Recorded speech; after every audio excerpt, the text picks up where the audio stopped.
At 11:30 on a November night, JFK Airport hummed with the quiet efficiency of late arrivals and departures. Marcus Williams sat in his taxi, half listening to the radio announce Sterling Aviation's latest billion-dollar contract, when he spotted something that made his blood run cold. A 5-year-old boy stood alone near baggage claim, crying in rapid French while clutching a small toy airplane, his designer clothes marking him as clearly out of place in the working-class taxi queue. Marcus recognized that face immediately from countless newspaper photos. Lucas Sterling, son of Victoria Sterling, the woman who had destroyed his engineering career and indirectly caused his wife's death 2 years ago. The airport PA crackled to life. "We are searching for missing child Lucas Sterling." Marcus gripped his steering wheel, his hands trembling, as images of his late wife Sarah and that devastating termination letter flashed through his mind. Some moments don't allow you time to think, and this was definitely one of them. Marcus Williams had once been the kind of man who solved problems for a living. As a senior aerospace engineer at Sterling Aviation, he had spent his days designing safety systems that could save hundreds of lives with a single innovation. His worn leather briefcase had carried blueprints that could revolutionize commercial aviation, and his colleagues had respected the quiet intensity with which he approached each project. Now, at 35, he drove a yellow cab through the same airport where business executives flew off to meetings he would never attend again. His son Tommy, now 6 years old, still believed his father was temporarily between engineering jobs, asking every few weeks when Daddy would go back to building airplanes. Marcus had never found the heart to tell the boy that some bridges, once burned, can never be rebuilt. The termination had come on a Tuesday morning in March, delivered with corporate efficiency that masked its devastating personal impact. Victoria Sterling had personally delivered his termination notice, citing budget cuts and restructuring, her tailored navy suit and measured tone making the conversation feel like a business transaction rather than the destruction of a man's livelihood. What she hadn't mentioned was that his innovative safety proposals had been too expensive to implement, too revolutionary for a company focused on quarterly profits rather than long-term vision. His designs gathered dust in filing cabinets while cheaper alternatives were approved. Compromises that made Marcus's stomach turn every time he heard about aircraft incidents that his systems might have prevented. Sarah, his wife, had taken the financial pressure harder than he had anticipated. She had always been delicate, prone to anxiety that she managed with medication and Marcus's steady presence, but the mounting bills created a perfect storm of stress that overwhelmed her coping mechanisms. The mounting bills, the rejection letters from other aerospace companies, the whispered conversations among neighbors about their foreclosure notice. All of it had pressed down on her like a physical weight. She had stopped sleeping through the night, stopped eating regular meals, stopped believing that their situation was temporary. Marcus had worked double shifts driving the taxi, but it wasn't enough to cover the mortgage payments on their suburban home, the medical bills, and Tommy's childcare expenses. He remembered finding her note on a cold February morning, neatly folded beside the coffee maker they could no longer afford to run. The handwriting was steady despite the devastating content, characteristic of Sarah's careful nature even in her darkest moment. "I'm sorry I wasn't strong enough for this fight," she had written in her precise script. "Take care of Tommy. Give him the life I couldn't help you provide. You deserve better than watching me fall apart piece by piece." Marcus had read those words 1,000 times, and each reading cut deeper than the last, revealing new layers of pain he hadn't noticed before. Victoria Sterling had sent flowers to the funeral. Expensive ones, arranged in an elaborate display that dwarfed the modest arrangements from neighbors and friends. But she hadn't come in person. Marcus had thrown the condolence card away without reading it, unable to bear the thought of corporate sympathy from the woman who had set their tragedy in motion. Now, watching Lucas Sterling cry alone in an airport terminal, Marcus felt the universe presenting him with the cruelest of ironies. This child needed help, and the rational part of Marcus's mind whispered that he should simply call airport security and drive away, let someone else deal with the mess, while he returned to his scheduled route. But as he watched Lucas stumble and nearly fall, still clutching that toy airplane with desperate determination, his small shoulders shaking with exhaustion and fear, Marcus found himself switching off his taxi's engine. Some instincts run deeper than revenge, and tonight, his instincts as a father overruled everything else. The boy's vulnerability reminded him painfully of Tommy during those terrible weeks after Sarah's death, when his own son had cried for his mother with the same heartbroken confusion now written across Lucas's face. Marcus approached slowly, crouching down to the boy's eye level with the careful movements of someone accustomed to dealing with frightened children. "Hey there, buddy," he said softly, his voice gentle, despite the turmoil in his chest. "Are you lost?" Lucas nodded vigorously, switching between English and French as he explained that his mother was supposed to meet him but never came, that the nice lady on the airplane had walked him to baggage claim but then disappeared. The boy's English was remarkably good for his age, though heavily accented, and Marcus realized he was probably more scared than confused. "What's your name?" Marcus asked, though he already knew the answer. "Lucas Sterling," the boy replied, wiping his nose on his sleeve with unconscious trust. "My mama has big airplanes. She builds them like in my toy." Lucas held up his toy plane, and Marcus's breath caught in his throat as recognition hit him like a physical blow. It was a perfect replica of the safety-enhanced aircraft design he had submitted to Sterling Aviation 3 years ago. The design that had been rejected as too costly to implement, now reduced to a child's plaything. The drive to Marcus's apartment took 25 minutes through Queens traffic, and during that time, Marcus learned more about Lucas Sterling than he had ever expected to know. The boy spoke 4 languages, but had never been to a normal school, educated instead by private tutors who came to his family's estate. He could identify aircraft by their engine sounds, but had never ridden on a city bus, had never been to a grocery store without security guards, had never played with children his own age except at carefully supervised playdates. Lucas's questions about the taxi, why the seats were different colors, why there were numbers on the outside, why Marcus knew all the street names, revealed a sheltered existence that made Marcus feel unexpectedly protective. By the time they reached Marcus's building, Lucas had fallen asleep in the back seat, still clutching his airplane, his face peaceful in the way that only exhausted children can manage. Mrs. Rodriguez, the elderly woman who watched Tommy during Marcus's night shifts, simply said, "The boy is alone. Of course you bring him here," when Marcus explained the situation in hurried Spanish. She had been their neighbor for 3 years, had helped with Tommy during the worst days after Sarah's death, and had never questioned Marcus's decisions about caring for his son. Her apartment smelled of cooking spices and old photographs, and she kept emergency supplies for Tommy in case Marcus's shifts ran late. She took one look at Lucas and immediately began preparing a bed on her sofa, muttering in Spanish about rich people who couldn't keep track of their children. Tommy woke up when Marcus was settling Lucas on the living room couch, and his excitement at having another child in the apartment was immediate and infectious. "Is he going to be my friend?" Tommy asked in his loud whisper, the same question he asked whenever they encountered other children at the playground or grocery store. Tommy's social opportunities were limited by their circumstances, and Marcus felt a familiar pang of guilt about the isolation his son experienced. The boys bonded over breakfast, with the speed that only children can manage, comparing airplane facts and building cereal box towers, while Marcus watched from the kitchen, coffee growing cold in his hands. Lucas knew technical details about aircraft engines that impressed even Marcus, while Tommy shared his collection of toy cars and explained the rules of his invented racing games. Marcus watched them together and felt his chest tighten with an emotion he couldn't quite name. This wasn't the spoiled rich kid he had expected. This was simply a little boy who happened to have been born into circumstances beyond his control. Lucas said please and thank you automatically, helped Tommy clean up without being asked, and showed genuine interest in Tommy's simple toys despite probably having access to much more expensive entertainment. The contrast between the boy's expensive clothes and his obvious loneliness struck Marcus as profoundly sad, a reminder that money couldn't solve every problem. The phone call came at 9:15 in the morning, interrupting the boy's elaborate game involving action figures and cardboard boxes. The number on his caller ID made his stomach drop. Sterling Aviation Headquarters, a number he hadn't seen in 2 years but still recognized immediately.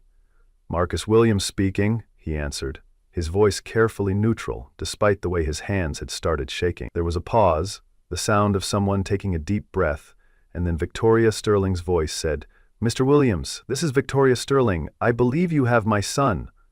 Her tone was controlled, professional, but Marcus could hear the underlying current of panic, the careful restraint of someone who had been awake all night making phone calls and coordinating search efforts.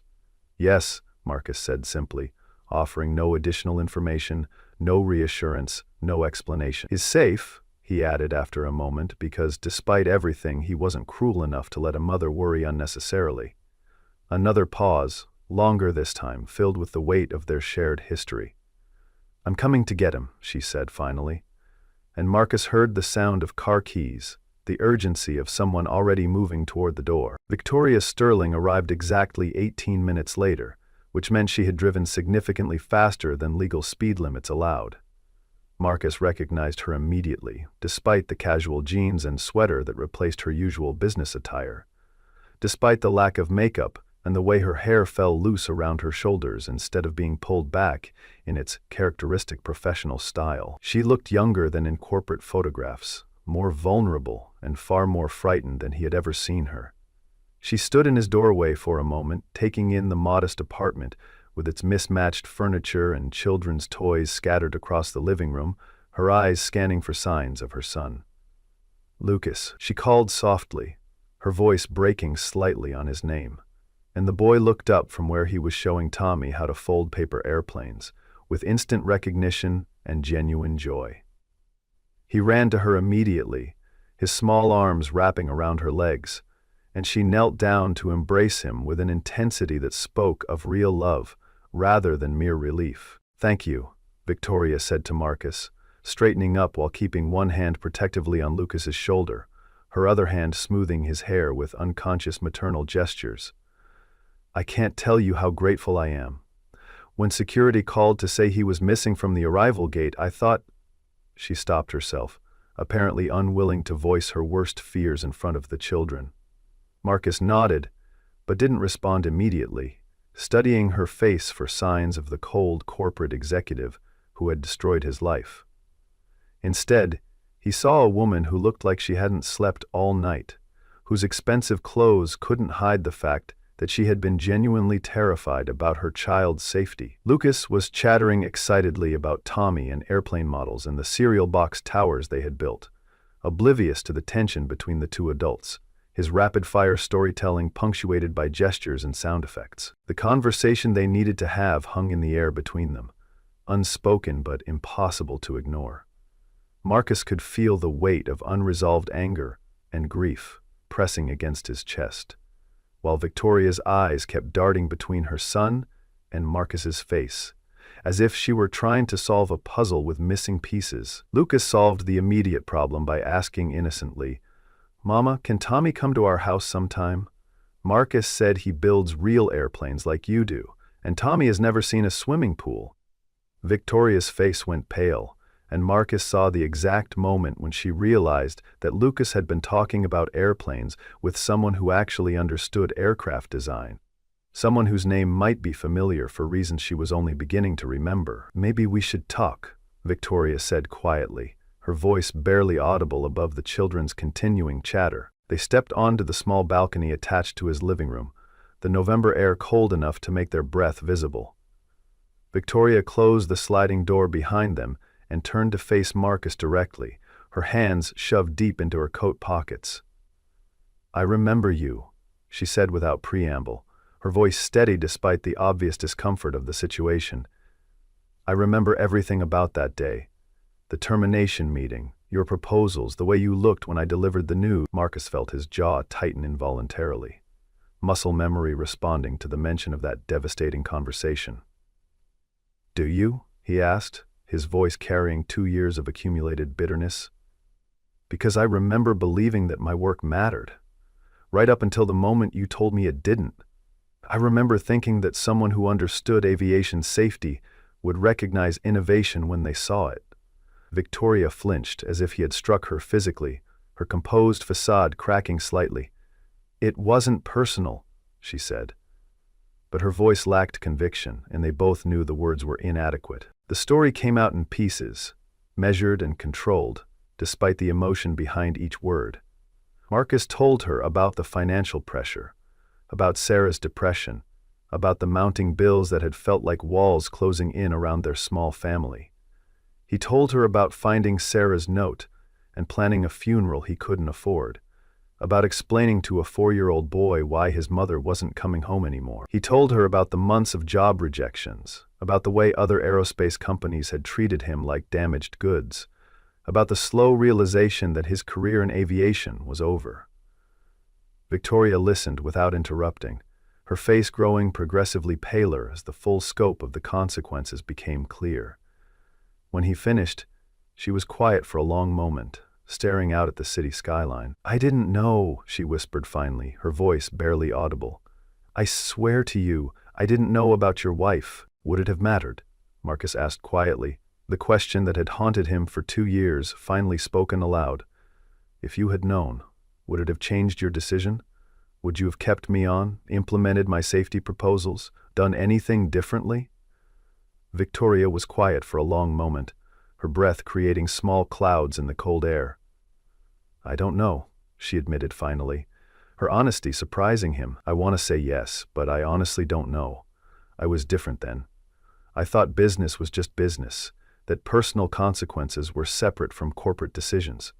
I thought I could make purely rational choices without considering the human cost." Inside the apartment, they could hear Lucas and Tommy laughing about something, the sound of children playing together, and it seemed to highlight the absurdity of their situation. 2 adults with a painful history, brought together by chance and a lost child. "Your son is a good kid," Marcus said, surprising himself with the gentleness in his voice. "He was scared last night, but he was brave too. He didn't cry very long, and he helped Tommy with puzzles this morning." Victoria smiled for the first time since arriving, her face transforming with genuine warmth. "That airplane means everything to him," she said, gesturing toward the toy visible through the glass door. "His father gave it to him before he died. Lucas carries it everywhere, sleeps with it, talks to it when he's lonely." Marcus felt something shift in his chest at that information, a fundamental reframe of his understanding. Victoria Sterling was a widow too, navigating single parenthood just like he was, dealing with her own grief and loss while trying to run a billion-dollar company. The conversation was interrupted by Tommy calling through the glass door, his voice muffled but urgent. "Marcus, Lucas wants to know if you can fix his airplane. The wing is loose and it won't fly straight anymore." Marcus examined the toy aircraft Lucas held out hopefully, his engineer's eye automatically assessing the problem. The wing mechanism had worked loose from repeated play, and the connection point needed reinforcement. Using a small toolbox from his bedroom, he tightened the wing mechanism and reinforced the connection with thin wire, turning the repair into an impromptu lesson about aircraft structural integrity. Lucas watched with fascination as Marcus explained load distribution and stress points, his questions revealing an understanding of engineering principles that was remarkable for a 5-year-old. Victoria watched the entire process with an expression Marcus couldn't quite read, her eyes moving between her son's face and Marcus's hands as he worked. Before Marcus could process what was happening, his phone rang with the distinctive tone he had assigned to Tommy's school. The nurse explained that Tommy was in the office with asthma symptoms and needed to go home immediately, that his inhaler wasn't providing sufficient relief and he was asking for his father. Marcus's chest tightened with familiar parental panic, the kind that made everything else seem unimportant. "I'll drive you," Victoria said immediately, apparently reading his expression. "My car is right outside and it's faster than calling a taxi." Lucas had already heard the word school and was bouncing excitedly at the prospect of seeing where Tommy learned to read and write, his enthusiasm infectious despite the circumstances. Marcus found himself nodding acceptance, grabbing Tommy's emergency medication and his own jacket. The drive to Tommy's school took 12 minutes in Victoria's luxury sedan, and Marcus tried not to notice the contrast between the leather seats and climate control and his own worn taxi. Lucas peppered him with questions about schools and teachers, having never experienced traditional education himself. When they arrived, Tommy was sitting in the nurse's office, looking pale and tired, his breathing slightly labored despite the medication. He brightened immediately when he saw Marcus, but his eyes widened with excitement when he spotted Lucas through the doorway. "You came to my school!" Tommy exclaimed, and Lucas nodded solemnly, as if visiting a friend's school was the most natural thing in the world. On the drive back to the apartment, Lucas asked Victoria if they could stop at a playground so he could show Tommy how to properly throw a paper airplane, a skill he had apparently learned from his private tutors. The playground was small and slightly run down, with equipment that had seen better days, but Lucas threw himself into exploring every piece with enthusiastic determination. He climbed the jungle gym with the fearless confidence of a child who had never been told that certain activities were too dangerous for someone of his social status. Victoria and Marcus sat on a bench, watching their sons play, the November suns providing just enough warmth to make the outing pleasant. "He's never played like this before," Victoria said quietly, her voice filled with something that might have been regret. "Not with this kind of freedom. Usually there are security concerns, or other parents who treat him differently because of who I am." As the afternoon progressed, Marcus found himself seeing Victoria in a completely different light. She wasn't the cold corporate executive he had built up in his imagination over the past 2 years. She was a woman trying to balance impossible demands, just like he was, making difficult choices with incomplete information and dealing with the consequences as best she could. She worried about her son's social development, asked genuine questions about public schools and neighborhood libraries, wondered aloud whether Lucas's isolated upbringing was preparing him for real life or protecting him from it. When Lucas fell and scraped his knee on the playground equipment, she cleaned the wound efficiently, but let Tommy be the one to offer comfort, recognizing that peer support meant more than parental reassurance in that moment. The boys played until the sun began to set, their game evolving from simple tag to an elaborate scenario involving space travel and rescue missions. Marcus watched them together and felt something he hadn't experienced in years, a sense of possibility, of life expanding beyond the narrow constraints of survival and grief. Victoria seemed to be experiencing something similar, her posture relaxing as the afternoon wore on, her laughter becoming more frequent and genuine. When it was time to leave, both boys protested vigorously, extracting promises of future playdates before reluctantly accepting the inevitable. After Victoria and Lucas drove away, Marcus lay awake that night thinking about the day's events. He had expected to feel angry about seeing Victoria again, had anticipated the satisfaction of having her in his debt, of being able to demonstrate his moral superiority through his care for her son. Instead, he felt confused and unsettled, his carefully constructed narrative of victimhood complicated by the reality of Victoria's humanity. She wasn't the monster he had imagined her to be. She was flawed, certainly, and had made decisions that had hurt him badly, but she was also a grieving widow, trying to raise her son alone, dealing with her own guilt and regret while attempting to run a company that employed thousands of people. The next morning brought an unexpected phone call from Victoria, her voice carefully professional despite the personal nature of their recent interactions. "I have a business proposition for you," she said, diving straight into the matter without preamble. "Sterling Aviation has been struggling with some design challenges on our new safety systems. We need fresh perspectives from someone who understands both innovation and practical implementation. I'd like to offer you a consulting contract." She outlined a consulting arrangement that was more generous than Marcus had expected, flexible hours that would allow him to maintain his taxi driving if needed, competitive pay that would significantly improve his financial situation, and the freedom to work on projects that aligned with his expertise. "I'm not asking you to forget what happened," she said quietly. "I'm asking you to help me build something better." When Marcus explained the situation to Tommy in simple terms, careful not to burden his son with adult complications, Tommy's response was immediate and decisive. "Will you be happy if you build airplanes again?" Tommy asked, his 6-year-old logic cutting through the emotional complexity with characteristic directness. Marcus nodded, realizing that he had been genuinely excited about the prospect of returning to engineering work. "Will I still get to be friends with Lucas?" Tommy continued, and Marcus said he thought that was likely.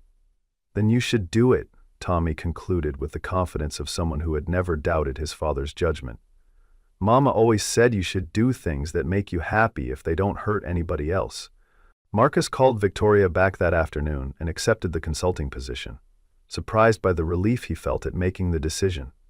They agreed to start with a 3-month trial period, with the understanding that either party could withdraw if the arrangement proved uncomfortable or unproductive. Victoria sent a contract within hours, and Marcus spent the evening reviewing terms that were more favorable than anything he had expected. The work would begin the following Monday, and for the first time in 2 years, Marcus felt like he was moving forward rather than simply surviving. The first month of Marcus's consulting work exceeded his expectations in almost every way. Victoria kept her word about giving him creative freedom and direct access to resources, and the engineering team welcomed him with genuine enthusiasm rather than the suspicion he had feared.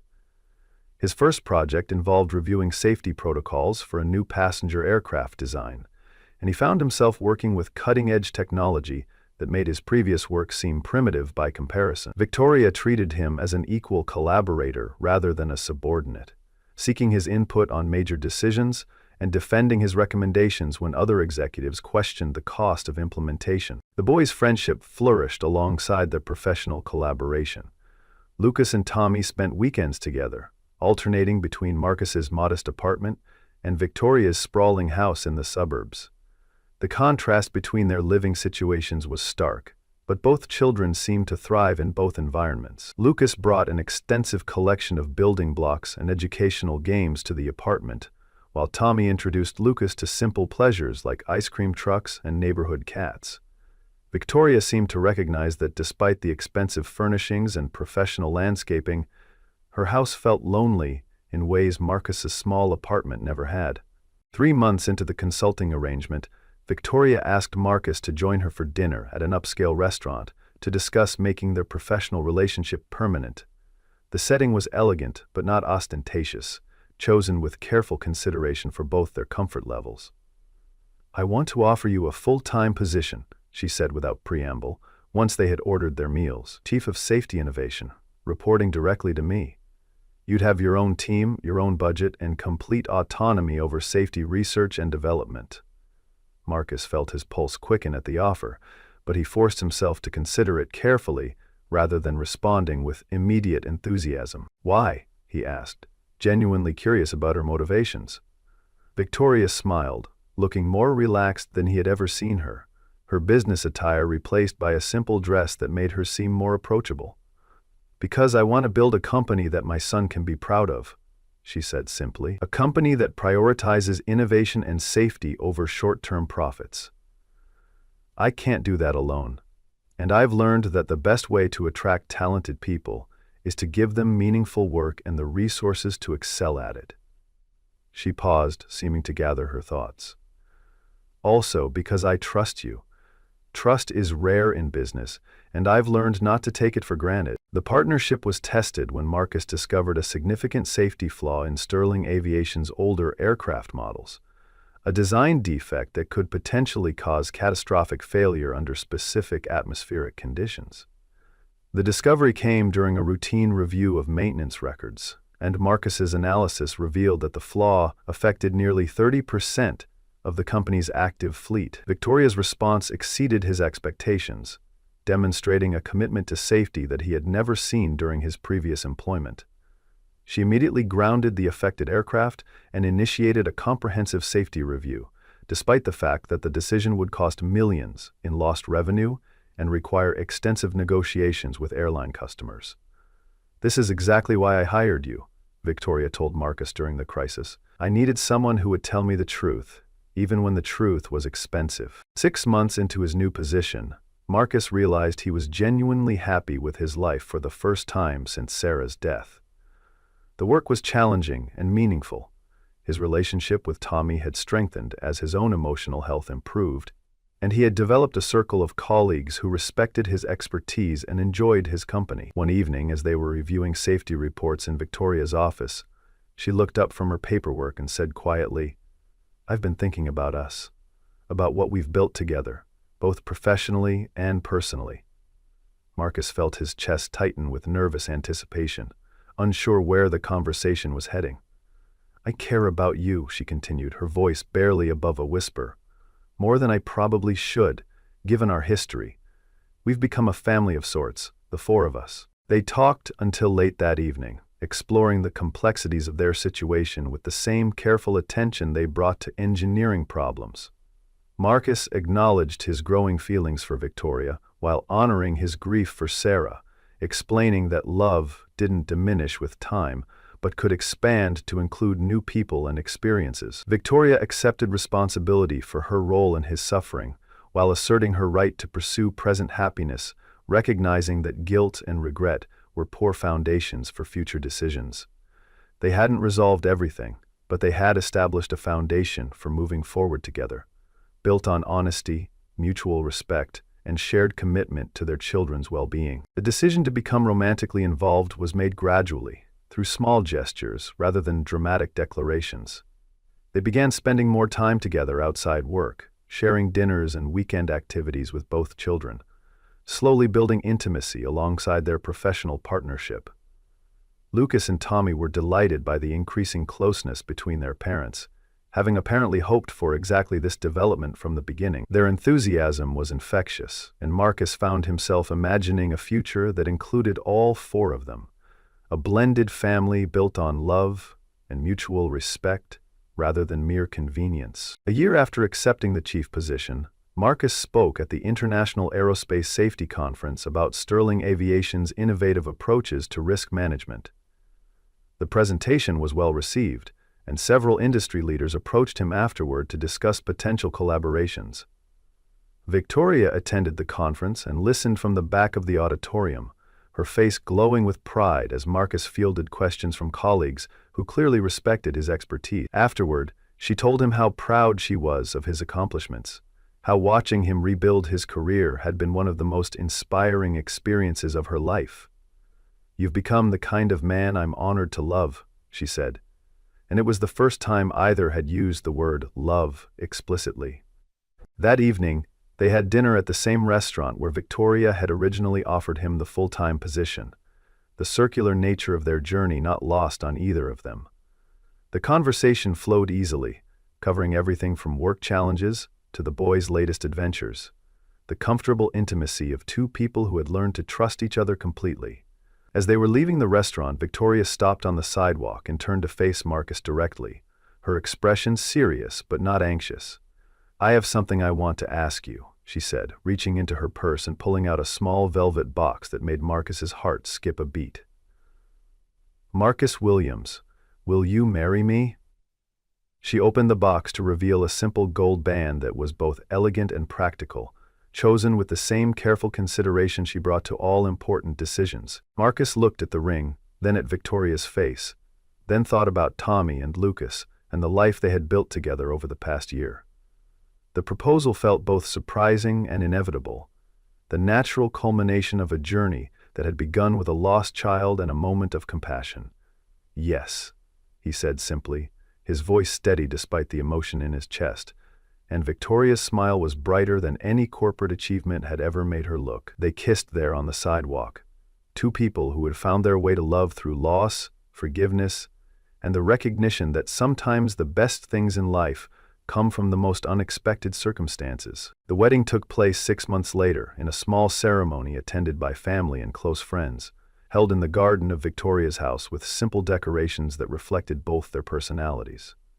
Tommy served as Marcus's best man, wearing a miniature version of his father's suit and taking his responsibilities with touching seriousness. Lucas walked Victoria down the aisle, with the dignity of a 7-year-old who understood the importance of the moment, his small hand steady in hers as they approached the altar. In his wedding speech, Marcus thanked Victoria for showing him that loving someone new didn't diminish the love he had shared with Sarah. It just made his heart bigger, more capable of joy and connection. 3 years later, Marcus and Victoria had built both a successful marriage and a thriving business partnership. Sterling Aviation had become an industry leader in safety innovation, while Tommy and Lucas had grown up as brothers in every way that mattered, their friendship the foundation of their blended family. On quiet evenings, Marcus sometimes thought about that night at JFK, when he had first encountered Lucas crying alone in the terminal, wondering what might have happened if he had made a different choice, if he had let anger override compassion. That moment of decision, to help a frightened child despite his own pain, had set in motion events that completely transformed his life in ways he could never have imagined. The toy airplane that had started their connection still sat on Lucas's bookshelf, though it had been joined by dozens of models the boys had built together over the years. Sometimes Marcus would find Lucas holding it while he did homework, and he would remember that first night when a scared little boy had clutched it like a lifeline. Victoria often said their story proved that the most important journeys weren't about reaching a destination, but about finding the people you were meant to love along the way. Marcus agreed, though he would add that sometimes home wasn't a place you returned to, but a place you built with people who chose to stay through both difficult and beautiful moments.